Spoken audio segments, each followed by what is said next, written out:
Mit navn er Niels Buus. Jeg er 53 år gammel. Jeg bor i Tilst ved Aarhus. Det, der er vigtigt for mig i bestyrelsesarbejdet, er primært, at teamworket i bestyrelsen fungerer.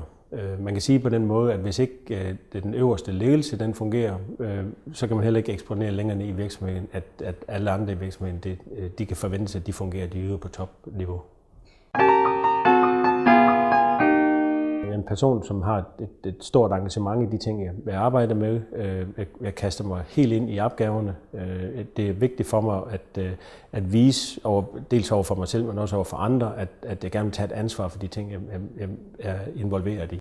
Det er vigtigt for mig, at ledelsen i bestyrelsen fungerer, og at den viser, at den tager ansvar for virksomheden, at den viser, at den kan arbejde sammen, at den viser, at den vil noget med den her virksomhed. Og det at få det op at stå, er det primært for mig.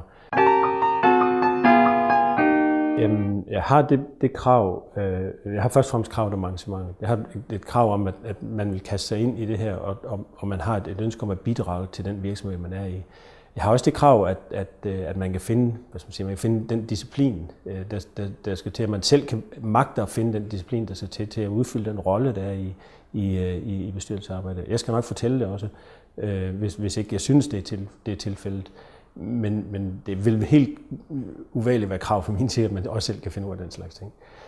Jeg har den holdning, at hvis, der hvor jeg er bestyrelsesleder, der har jeg påtaget mig et ansvar for at lede bestyrelsen og tage et ansvar ud af til for virksomheden. Det betyder også, at jeg har nogle krav til de mennesker, der er i en bestyrelse.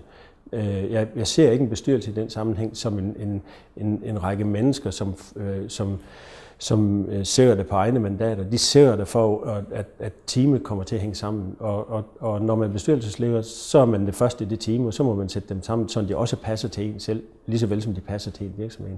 Og hvis jeg starter med lidt på den måde, så har jeg helt klart som første prioritet, at den økonomiske opfølgning den er på plads.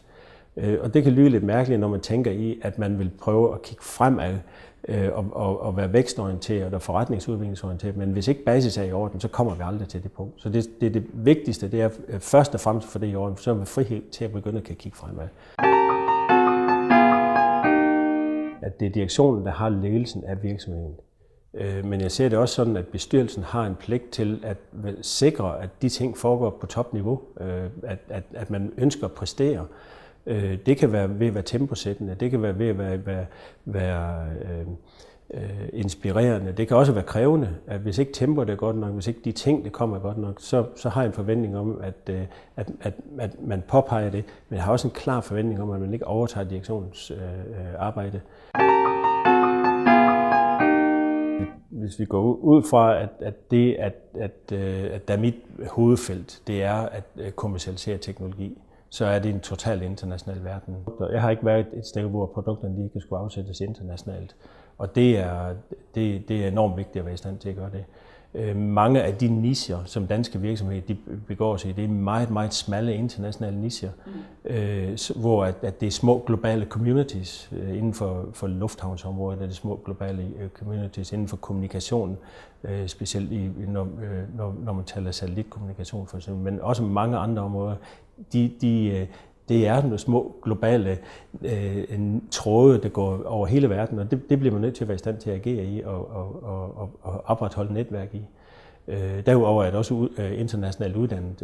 Min baggrund er også, at jeg har gået på universiteter i udlandet. Engelsk er ikke et modersmål, men næsten. Bestyrelseslederjobs, det man kan sige, det er der, hvor jeg kan udnytte alle mine kompetencer bedst muligt, og det er mest teknologivirksomheder, hvor der er meget udviklingsorienteret virksomhed, hvis man kan sige det på den måde. Bestyrelsesmedlemsjobs mener jeg kan gøre gavn i virksomheder, hvor at man har et ønske om at få introduceret, eller komme til at arbejde mere og mere på basis af viden i sin organisation. Det at få viden ind og begynde at håndtere viden i virksomheden, der mener jeg, at jeg kan hjælpe den slags virksomheder i den slags roller. Jeg får ikke en, der har ønsker om at revolutionere det hele fra dag. Det vil jeg godt tænke sig til. Jeg ved godt, hvad der skal til for at få det igennem. Men måske en, der skubber en lille smule på tempoet, hvis det kan lade sig gøre.